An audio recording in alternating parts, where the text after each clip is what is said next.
A broke waitress gave her last meal to a stranger. Unexpectedly, he'd show up as a millionaire, change her life forever. The neon sign outside Rosie's diner flickered against the dark, rain-soaked night, casting a faint red glow onto the wet pavement. The diner sat on the side of a nearly deserted highway, its large front windows fogged up from the warmth inside clashing with the cold, damp air outside. Inside, the place was nearly empty.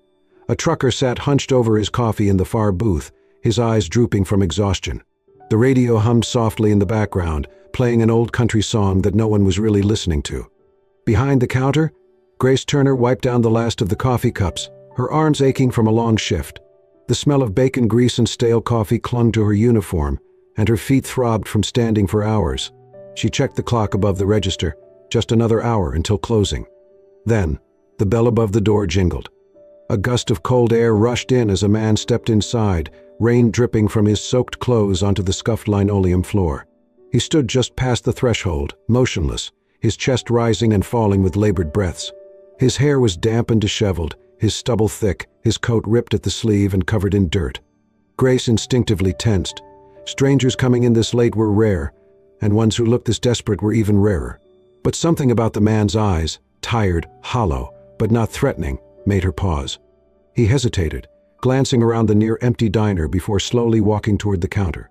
His steps were unsteady, as if every movement took effort. When he finally reached the stool in front of her, he let out a breath, then spoke. I don't have any money," he said, his voice hoarse, barely above a whisper. "But he swallowed hard. "I could pay you back later. I just need something to eat." Grace's fingers tightened around the towel in her hands. She knew desperation when she saw it. The man wasn't just hungry, he was starving. His clothes clung to him, soaked through from the rain, and up close she could see how pale his skin was beneath the layer of grime. Her stomach twisted. She glanced toward the kitchen window. The last plate of food for the night sat under the heat lamp, her dinner. She had been saving it, planning to eat once her shift ended before heading home to the tiny, cold apartment she could barely afford. But as she looked back at the man in front of her, his eyes darting toward the plate like a caged animal spotting freedom, she knew she couldn't just ignore him. Without a word, she grabbed the plate and placed it in front of him. He froze. His eyes flicked up to hers. "Eat," she said simply. For a moment, he didn't move, as if afraid the offer wasn't real. Then, with shaking hands, he picked up the fork. The first bite was cautious, almost hesitant, but the second came faster. And then, as if his body had finally given in to the hunger, he devoured the food, barely pausing to breathe. Grace stood there, watching, a quiet sadness settling in her chest. She had seen people struggle before, seen them count their last few dollars, trying to make it stretch for one more meal. But this was different. Terrain? This man wasn't just down on his luck. He looked like he had been running from something, or maybe from himself. The trucker in the back threw a few bills onto the table and left without a word, the bell jingling softly behind him. Now it was just her and the stranger. When he finally slowed down, setting his fork down as if realizing how quickly he had eaten, he looked up at her again. His eyes were different now, softer, but still guarded. "I don't know how to thank you," he murmured. Grace gave a small shrug. "You don't have to." A faint crease formed between his brows, as if her answer confused him. No one's done something like this for me in a long time," he admitted, his voice almost ashamed. She smiled, just a little. "Well, maybe someone should have." A long silence stretched between them. The storm outside raged on, rain pattering against the windows, wind howling through the trees. Then, finally, the man pushed himself up from the stool, wincing slightly as if every muscle in his body ached. He pulled his tattered coat tighter around himself and took one last look at her. "Thank you," he said quietly. Grace just nodded. "Take care of yourself." He hesitated at the door, fingers lingering on the handle.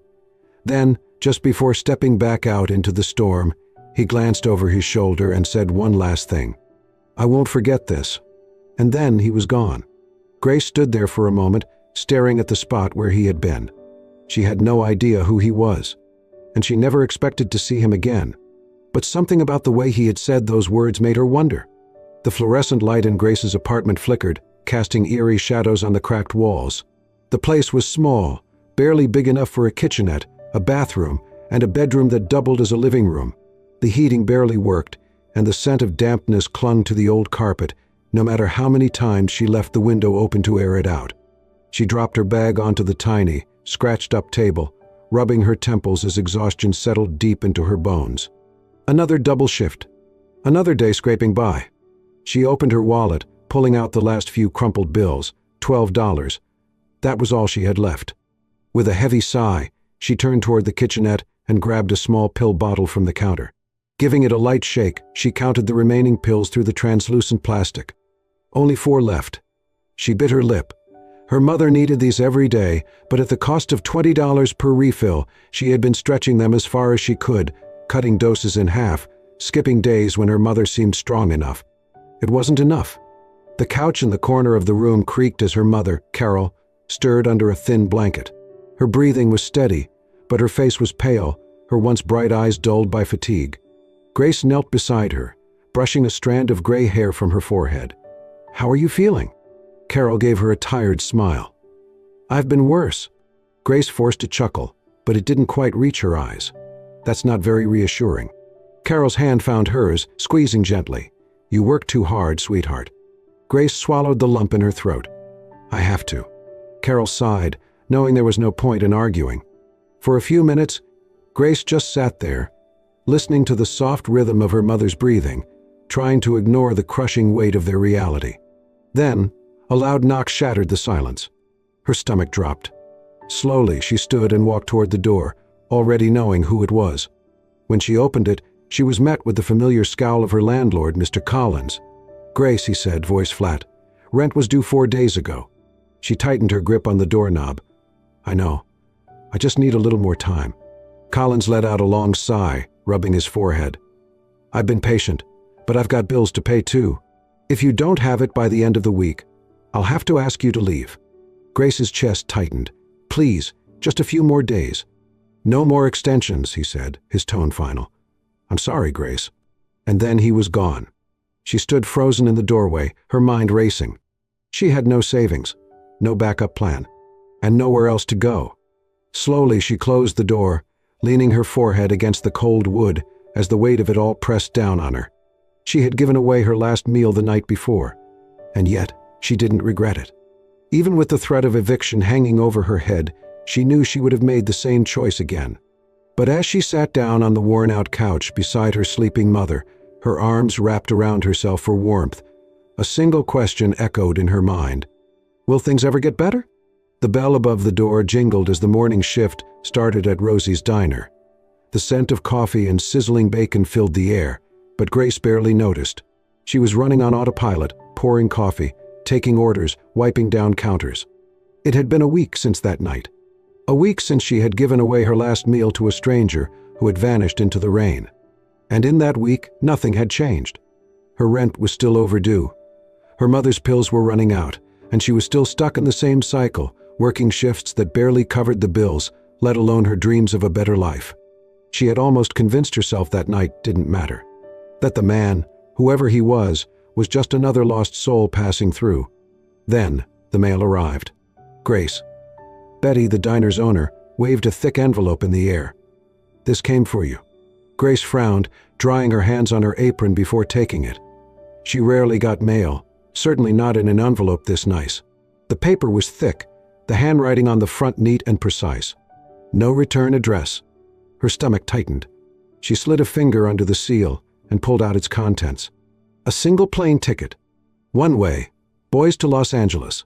And a note. "I told you I wouldn't forget. Come to this address, R." Grace's heart pounded. R. There was only one person it could be.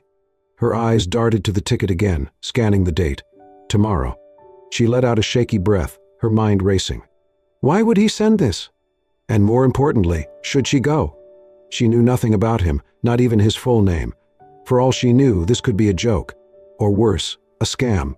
But then, she thought about her mother, about the stack of unpaid bills sitting on her kitchen counter. About the fact that, for the first time in her life, someone had noticed her, had chosen her.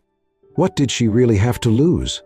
That night, after her shift ended, she packed a small bag. The next morning she boarded the plane.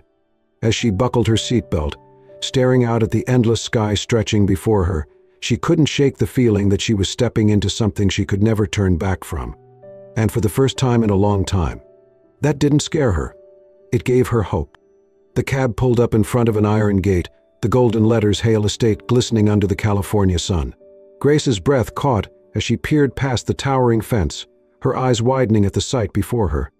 A sprawling white mansion sat on a hill, its sleek glass windows reflecting the endless blue sky. A perfectly manicured garden stretched out in front, and beyond it, an infinity pool overlooked the city skyline. It was a level of wealth she had only seen in movies, far removed from the dimly lit diners and crumbling apartments of Idaho. Her grip tightened around the strap of her worn-out bag. This had to be a mistake.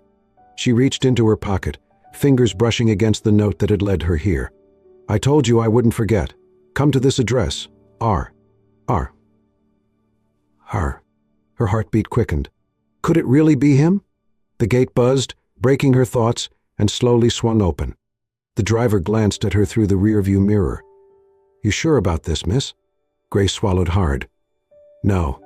Still, she stepped out of the car. The moment she reached the front entrance, the massive oak doors swung open. A sharply dressed man in his 60s greeted her with a polite nod. "Miss Turner," he said. "Mr. Hale is expecting you." "Mr. Hale." Before she could ask any questions, he turned on his heel, leading her through the grand foyer. Grace barely had time to take in the marble floors, the towering chandelier, or the expensive art lining the walls before they reached a sunlit sitting room. And there he was, the man from the diner. Only he wasn't the same. Gone were the rain-soaked clothes, the hollow cheeks, the desperate look in his eyes. Now he sat comfortably on a sleek leather couch, dressed in a fitted navy blue shirt and slacks, his dark hair neatly styled. Richard Hale. Oh, the name hit her like a freight train. Everyone in the business world knew that name. Hale Tech, one of the fastest-growing investment firms in California. And the man who had once begged for a meal in her diner was its founder. Her pulse thundered as she stood frozen in the doorway. Richard rose to his feet, offering a small, almost sheepish smile. "Grace." Her mouth went dry. "You," she shook her head. "What the hell is going on?" He sighed, running a hand through his hair. "I owe you an explanation." She crossed her arms. "Yeah, you do!" He gestured toward the couch. "Please, sit." She hesitated but finally sank into the plush leather. Richard sat across from her, elbows resting on his knees. That night at the diner, he began, "I wasn't lying. I really didn't have any money on me." His lips pressed together. "But what I didn't tell you was that it wasn't always like that." Grace narrowed her eyes. "Go on." He exhaled. "Before Hale Tech, before all of this, I was homeless." She blinked. "What?" He nodded. "It was years ago. I lost everything, my job, my savings, my home. I slept on benches, begged for food, did whatever I had to do to survive." His jaw tightened. "I know what it's like to be at rock bottom." Grace's breath hitched. "I got lucky," Richard continued. "Someone took a chance on me, gave me an opportunity when no one else would, and eventually I built this company from the ground up." She stared at him, still struggling to connect the man in front of her with the one she had met that night. "But when I walked into your diner that night," he said softly, "I felt it again. That hunger, that desperation. And then you did something no one else would have done." She swallowed. "I just gave you food." His gaze locked onto hers. "You gave me kindness." Silence stretched between them. Then, finally, he leaned forward. "I want to do the same for you." Grace's chest tightened. "What are you saying?" Richard met her eyes. "I want to help you. Change your life. The same way someone once changed mine." Her hands clenched into fists. This was insane. Completely insane. And yet, a part of her wanted to believe him. Wanted to believe that, for once, something good was happening to her. Her lips parted, but no words came out. Because for the first time in a long time, she had no idea what to say. The air inside Hale, Texas headquarters was cool and sterile. A stark contrast to the warm, greasy scent of Rosie's diner that Grace had grown used to. The towering glass windows overlooked the Los Angeles skyline, casting long reflections across the polished marble floors. Grace stood in the middle of it all, feeling completely out of place. It had been a week since she had arrived in California. A week since Richard had made his shocking offer to help her change her life. She had half expected to wake up one morning and realize it had all been a dream. But every time she opened her eyes, she was still in the guest suite of his mansion. And now, she was here. At Hale Tech. Richard had arranged everything. He had given her a position as an assistant in the company's business development department. Not a handout, he had assured her, but a real opportunity. But as she stood in the sleek, modern office, surrounded by sharply dressed professionals who walked with the confidence of people who belonged here, doubt crept into her chest. What was she doing here? She didn't know the first thing about business, let alone working in a place like this. And judging by the way some of the employees were looking at her, they knew it too. The first few days were brutal. Grace struggled to keep up with the fast-paced environment. The business jargon flew over her head, and she spent every night in her guest room poring over articles, trying to teach herself the basics of the industry. It didn't help that some of her coworkers weren't exactly welcoming. She caught the whispers behind her back. She was a waitress. Richard just gave her a job? Must be nice. She won't last a month. She ignored them, or, at least, she tried to. But one afternoon, as she was carrying a stack of reports through the office, she overheard a conversation that made her stop in her tracks. "She's just a charity case," a woman's voice said, laced with amusement. Grace's stomach twisted. "She probably doesn't even know how to use Excel," another voice snickered. The two women didn't even notice her standing a few feet away, frozen in place. Her face burned with humiliation. She had worked so hard her whole life, scraping by just to survive. And now, even when given an opportunity, she was still less in their eyes. The worst part? A small voice in the back of her mind whispered that maybe they were right. Maybe she didn't belong here. That evening she sat in her office long after everyone else had gone home, staring at the computer screen. The numbers and charts blurred together, frustration bubbling in her chest. She wanted to prove herself. She needed to. But what if she couldn't? Long day? She jumped at the sound of Richard's voice. He was leaning against the doorframe, his sleeves rolled up, looking more like the man she had met in the diner than the billionaire CEO the world knew him as. Grace exhaled, rubbing her temples. "You could say that." He stepped inside, studying her carefully. "You're working late." She let out a humorless laugh. "I'm always working late. I have to, if I want to catch up to everyone else." Richard frowned. "You will catch up." She shook her head. "You don't get it. They know I don't belong here." Her voice wavered. "And I think maybe they're right." Silence stretched between them. Then, Richard walked over and placed a firm hand on the desk. "Look at me, Grace." She did. "You do belong here," he said, his voice steady. "And if anyone in this company thinks otherwise, they can take it up with me." Her breath caught. "Chot. I gave you this job because I know you can do it," he continued. "Not because I felt sorry for you. Not because you needed saving. But because I saw someone who deserved more than what life had given her." Grace swallowed hard, his words hitting her like a tidal wave. "I won't let them push you out," Richard said. "But you have to want this too." She did. She really did. Taking a shaky breath, she met his gaze. "Then I guess I better get back to work."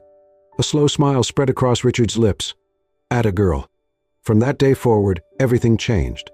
Grace worked harder than ever, not to prove herself to others, but to prove to herself that she was capable.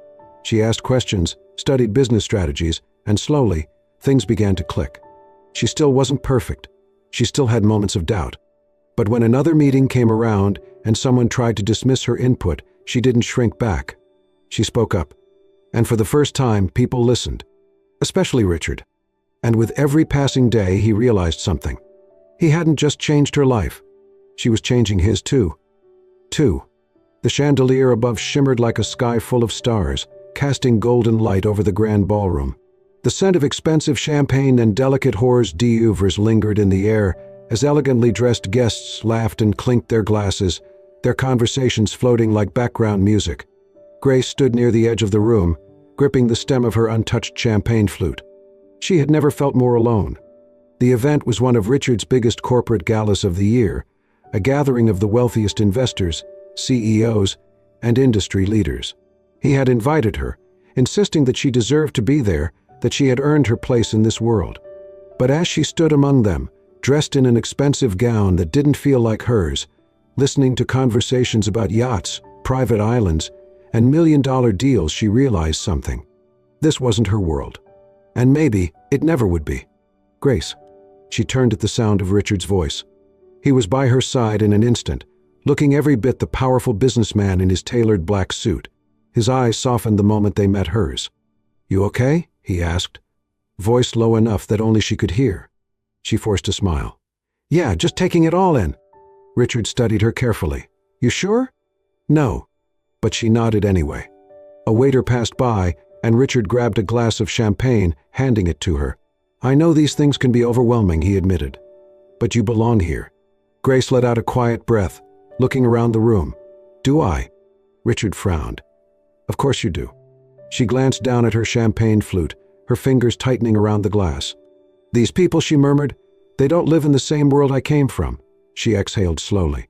"And I don't think I ever will." Silence hung between them. Then, before Richard could say anything, another guest approached, a tall man in his 50s, wearing a smug smile. "Richard, there you are." The man clapped him on the shoulder before turning to Grace, his eyes scanning her with thinly veiled curiosity. "And who is this lovely young woman?" Richard straightened. "This is Grace Turner. She's been working with me at Hale Tech." The man's eyebrows lifted slightly. "Ah, one of your new recruits?"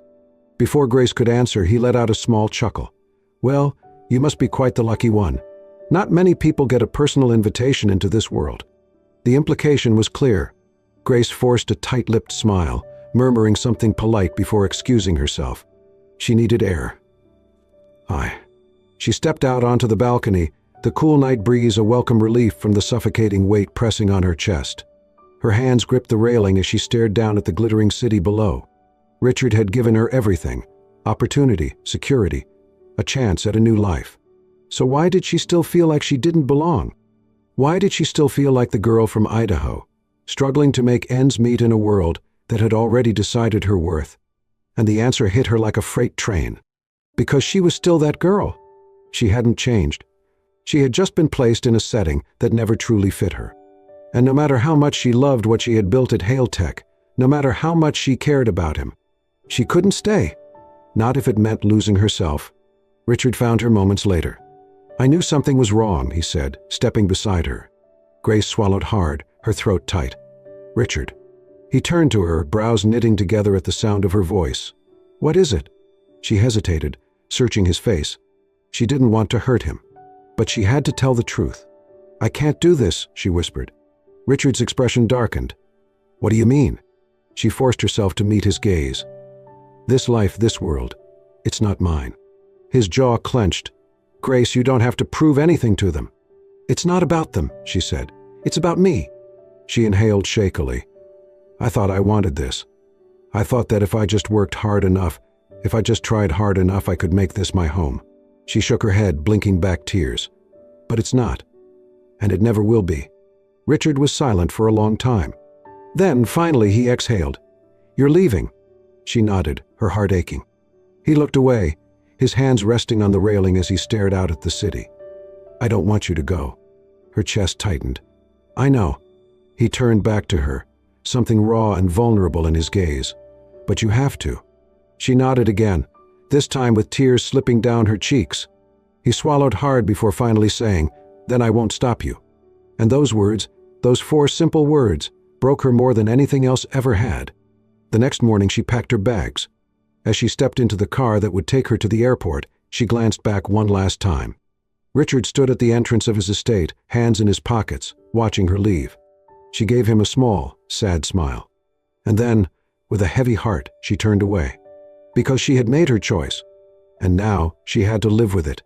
The bell above the door jingled as Grace wiped down the counter for what felt like the 100th time that morning. The scent of frying bacon and cheap coffee filled the air, the same as it always had. Everything looked the same, felt the same. But she wasn't the same. It had been a month since she left California. A month since she walked away from Hale Tech, from the world she never felt like she belonged to. A month since she walked away from him. And every day since, she had told herself she had made the right choice. But if that were true, why did she feel so empty? "Grace, you okay?" She blinked, snapping out of her thoughts as Betty, the diner's owner, peered at her with concern.